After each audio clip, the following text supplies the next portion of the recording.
Hai, welcome to our channel yang menyajikan cerita terkini tentang kemarin, hari ini, dan esok. Jangan lupa tekan tombol subscribe-nya dan aktifkan lonceng notifikasinya untuk mendapatkan cerita-cerita menarik lainnya.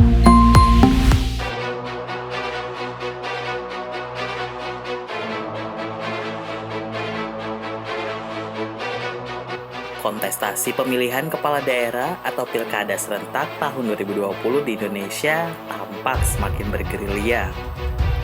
Tokoh-tokoh yang dijagokan elit partai maupun masyarakat semakin bermunculan. Baik yang sudah umum dikenal masyarakat maupun pendatang baru yang menunjukkan diri di hadapan publik.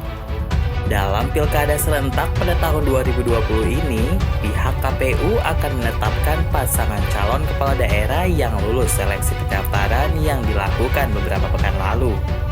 Dan kemudian pasangan calon kepala daerah yang lolos tahap seleksi akan bergerilya untuk memenangkan kontestasi politik pada 9 Desember mendatang.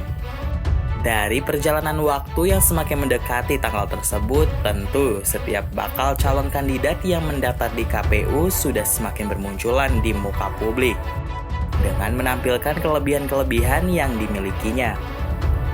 Dan bahkan sudah pasti ada beberapa figur yang dianggap cukup kuat dan diprediksi akan lolos untuk masuk ke bursa calon ataupun berpotensi menjadi kepala daerah terpilih periode 2021-2024 nantinya.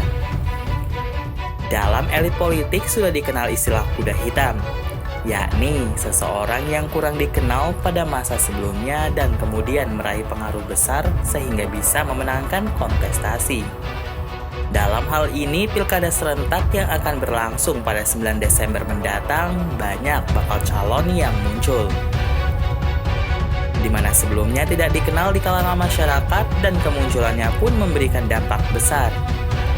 Sehingga diprediksikan memiliki potensi besar untuk memenangkan kontestasi pilkada di tahun 2020 ini. Lalu akankah kemunculan orang-orang baru di hadapan publik tersebut akan memenangkan kontestasi pilkada di tahun 2020 ini? Sehingga mereka bisa membangun daerah dan tanah air tercinta Indonesia. Dalam hal ini pula seperti yang diketahui, diakui atau tidak, dalam kontestasi politik kerap kali terjadi ketidakjujuran atau perilaku yang sejatinya melanggar etika dan moral berpolitik. Bahkan tidak jarang, secara tidak malu-malu aturan-aturan main dilanggar seenak perut. Tindakan tersebut hasil dari kesepakatan elit partai atau tidak, tentu kita tidak bisa memberikan tuduhan kepada setiap pihak. Karena di Indonesia sendiri hal tersebut sudah tampak seperti kebutuhan untuk bisa membangun negeri ini. Terkadang egoisme dan rakus kekuasaan menjadikan sebagian oknum melakukan apa saja dan menghalalkan segala cara untuk memenangkan pertarungan. Termasuk di dalamnya membeli suara atau menyuap, dan memilih dengan uang atau barang. Money politics menjadi salah satu wajah politik korup di negara ini yang sangat sering terjadi. Namun terlepas dari baik dan buruknya cara untuk memenangkan kontestasi politik kali ini, semoga kesadaran untuk membangun negeri ini adalah faktor utama yang dijadikan dasar untuk memimpin masing-masing daerah. Di Indonesia sendiri, pendatang baru dalam kontestasi politik seringkali memenangkan pilkada. Tentu gagasan baru dan keprofesionalannya dalam memimpin akan sangat diperhitungkan. Dukungan dari setiap partai telah dipundakkan kepada bakal calon yang diusung. Dan bahkan tidak sedikit pilkada serentak di Indonesia yang independen, tanpa dukungan partai namun mencalonkan diri sebagai bakal calon kepala daerah dengan kekuatan dukungan masyarakat. Menurut laman Komisi Pemilihan Umum atau KPU, sebanyak 68 calon kepala daerah telah mendaftarkan diri melalui jalur independen. Lalu, bagaimana kelanjutan pilkada serentak di tengah pandemi saat ini ya? Tentu keleluasan dalam berkampanye akan sedikit berbeda dari tahun-tahun sebelumnya. Sepertinya kita hanya bisa berdoa.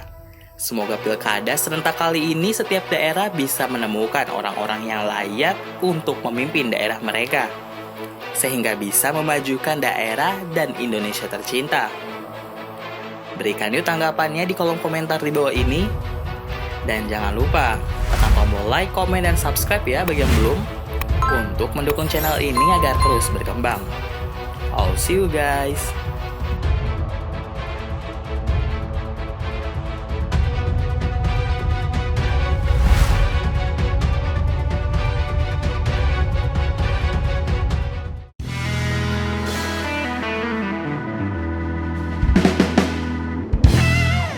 Hai, welcome to our channel yang menyajikan cerita terkini tentang kemarin, hari ini, dan esok.